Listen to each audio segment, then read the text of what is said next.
हमारा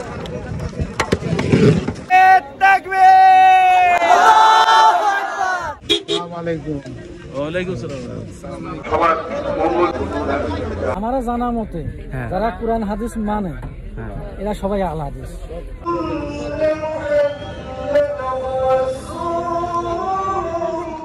বাংলাদেশ আহলে হাদিস আন্দোলনের 34তম বার্ষিক তাবলিগি ইজতেমায় রওনা হলাম পাবনা রেল স্টেশন থেকে রাজশাহীর উদ্দেশ্যে।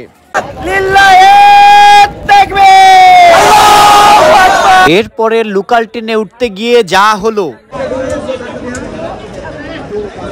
বাপরে বাপ, ঠেলাঠেলির বাজার। তারপর কষ্টে মষ্টে কোনো মতো দাঁড়ানোর একটু জায়গা করে নিলাম। এরপরে সামনে দেখি কিছু হকারও দাঁড়িয়ে রয়েছে। এরপর দেখি এক অন্ধ চাচা সুরেলা কণ্ঠে গান গেয়ে গিয়ে সুন্দরভাবে ভিক্ষা করছে।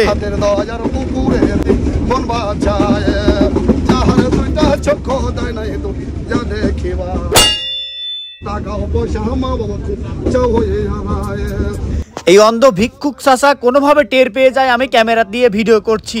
অতঃপর আমার কাছে আর ভিক্ষা চাই নেই, যত দ্রুত সম্ভব সে পালিয়ে যাওয়ার চেষ্টা করে।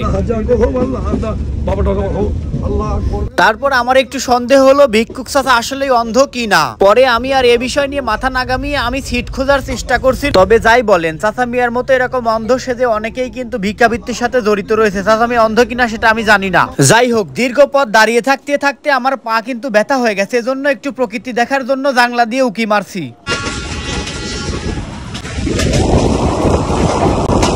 সারা রাস্তা দাঁড়িয়ে থাকার পরে অবশেষে আমরা রাজশাহী স্টেশনে এসে পৌঁছলাম। স্টেশন থেকে নেমে হঠাৎ দেখি ফরেন কাকুরা। ও বাবা, এখন দেখি মালটা খুবই ইন্টেলিজেন্ট। পরের দিন ভোরে আল মার্কাজুল ইসলামিয়া সালাফিয়া মসজিদে সালাত আদায় করে ইজতেমার মাঠে কিন্তু রওনা হব আমরা। ফজরের সালাত শেষে কিছু দিক নির্দেশনামূলক আলোচনা করছেন স্থানীয় উলামা একরাম। উপস্থিত রয়েছেন বিশেষ করে কেন্দ্রীয় সভাপতি জনাব শরীফুল ইসলাম মাদানী, উপস্থিত রয়েছেন কেন্দ্রীয় যুব সংঘের আরো অন্যান্য দায়িত্বশীলবৃন্দ। এদিকে মসজিদ থেকে বের হয়ে দেখি মার্কাজের ছাত্রদের নিয়ে সেমিনার করছে উস্তাদজিরা। আল্লাহুম্মা ইন্নী আউযু বিকা মিনাল হাম্মি ওয়াল হাযানি ওয়াল আজজি ওয়াল কাসালি ওয়াল জুবনি ওয়াল বুখলি ওয়া দারা'id দাইনি ওয়া গালাবাতিল রিজাল।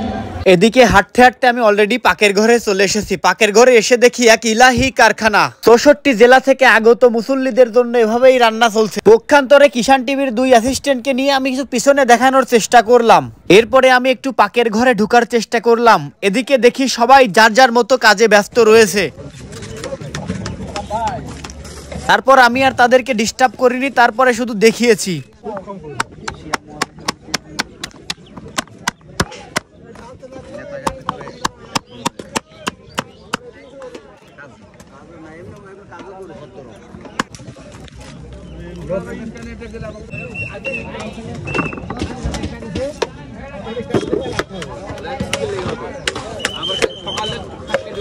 এরপর আমি মশলা রুমে ঢুকে দেখি বিশাল বিশাল গাবলায় মশলা বাটা সাজিয়ে রেখেছে। একদম মনে হচ্ছে যেন দোকান।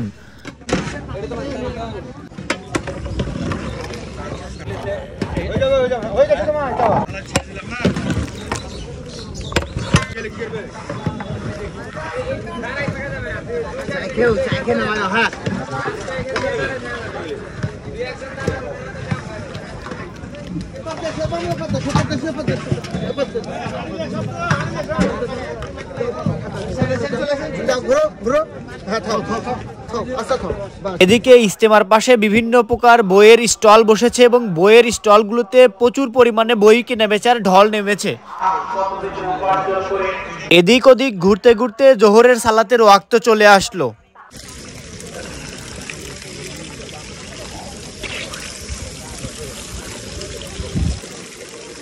এদিকে দেখতে দেখতে চোখের পলকে 64 জেলা থেকে আগত মুসল্লিরা এসে একদম ভরপুর হয়ে গেল। একটি সাজানো ফুলের বাগানের মতো পরিপূর্ণ হয়ে গেল, লোকালয় ভরে গেল। দেখতে পাচ্ছেন বন্ধুরা, আমার চারিদিকে একদম পা রাখার মতো, তিল ধরার মতো, ঠাই ধরানোর মতো জায়গা নেই, এমন একটা পরিস্থিতি বিরাজ হয়ে গেল যে যেন পালে আর দলে শুধু বাড়তিছে আর। তারপর আমি স্টেজে উঠে একটু আপনাদেরকে এই স্টেজের ভিতরের দৃশ্যটুকু দেখানোর চেষ্টা করলাম বন্ধুগণ। বলে আসে ফিকাতি স্টেজের দক্ষিণ থেকে আপনারা আহ্বান। বন্ধুগণ, দুঃখজনক হলেও সত্য, পরবর্তীতে আমার ডিভাইসে চার্জ সংকটের কারণে আমি আর ভিডিও ধারণ করতে পারিনি। এতটুকুই ছিল তাবলিগ ইজতেমার আপডেট খবর। তো বন্ধুরা, কেমন লাগলো ভিডিওটা অবশ্যই কমেন্ট বক্সে জানাবেন।